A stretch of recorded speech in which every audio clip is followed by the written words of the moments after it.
Some more breaking news coming in. This is politics erupting over the new Sansad, wherein Congress has called it Modi Marriott.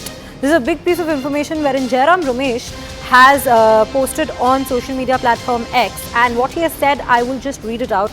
The new parliament building, launched with so much hype, actually realizes the Prime Minister's objectives very well. It should be called the Modi Multiplex or Modi Marriott. After 4 days, what I saw was the death of confabulations and conversations both inside the two houses and in the lobbies. If architecture can kill democracy, the Prime Minister has already succeeded even without rewriting the constitution. Now he continues saying that binoculars are needed to see each other since the halls are simply not cozy or compact. The old parliament building not only had a certain aura, but it facilitated conversations.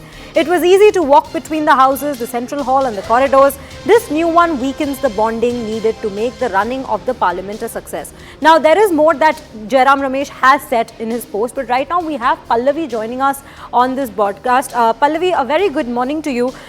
This social media post that we see of Jairam Ramesh, well, was it something that we were anyway anticipating ever since, because we've seen that the Congress was not very supportive when the entire new parliament was inaugurated. The inaugural ceremony had taken place back in the month of May as well.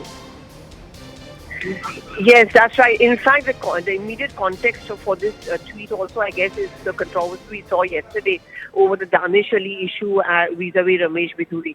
And you don't just see the Congress, but you see other opposition political parties, all of them getting together and hitting out at the BJP for being divisive in its politics. And that's what Jairam Ramesh is talking about, that you may have a new swanky building, but the entire principle of parliamentary democracy, what our constitution is, all of that has all been completely eroded with the kind of politics which is being pushed by the BJP. And I think over the next few days, and certainly in the run-up to the Lok Sabha elections, that's exactly the posture which will come. You may keep on building swanky, beautiful buildings or a new parliament building, but what it is supposed to protect is something which is not being protected under this regime.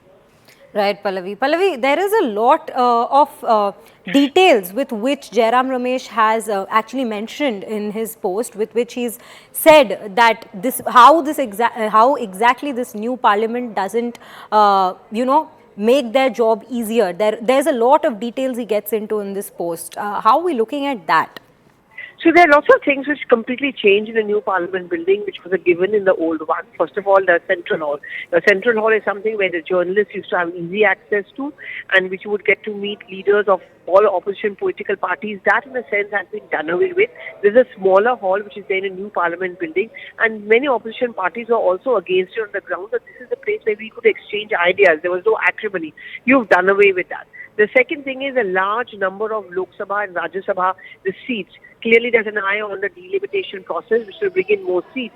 But according to opposition parties, it does away with the federal structure. It does away with, the whole inclusive nature, the way you have put up. For example, the Sengol has been one point of discomfort within the opposition parties. The way that ceremony was also conducted. These are the kind of objections which have been raised, and I think that's also incorporated into this extensive tweet from Jairam Ramesh. Right. Pallavi, also if we go into the wordings of this particular tweet that's come in, there is one line where he says that the new complex is painful and agonizing. Now, while the government has constantly been using this new parliament as a symbol of, especially after the women's reservation bill being passed in both the houses, it's been using this new parliament building as a symbol of strength and projecting that how it's a historic place to begin, particularly project themselves as well, at the party as well. Do we think this is also a veiled dig at the party, especially after what the exchange that took place between Ramesh Biduri and Danish Ali in the parliament? Apart from that, I think he also means it in a practical sense, because for those of us who've taken a ride of the new parliament building complex, there are different dwars or entrances. And, they're all completely isolated from each other. I mean, for those, to give a quick sense of what the old parliament building was, it was very easily connected. So you could stand at different gates and it would be accessible to all, not just to the media, but to the MPs and to the common people. Over here, there's a degree of isolation. So, for example, if you want to go at the Makar Dwar, which is where the MPs are going through, and the entrance for the media is completely another kilometer or walk away. I think the immediate provocation also is the fact there is a large number of at least 80 MPs were not able to come and cast their vote for the women reservation bill. And some of those MPs complained that they had lost their way. They have not got an idea how to enter, how to find Lok Sabha, when the division takes place and corridors are cleared. That is exactly what they are talking about. It's not accessible, it's not easy to travel within, and it's not easy to communicate in the new parliament bill. Right, Pallavi. Pallavi, thank you for bringing us all those details.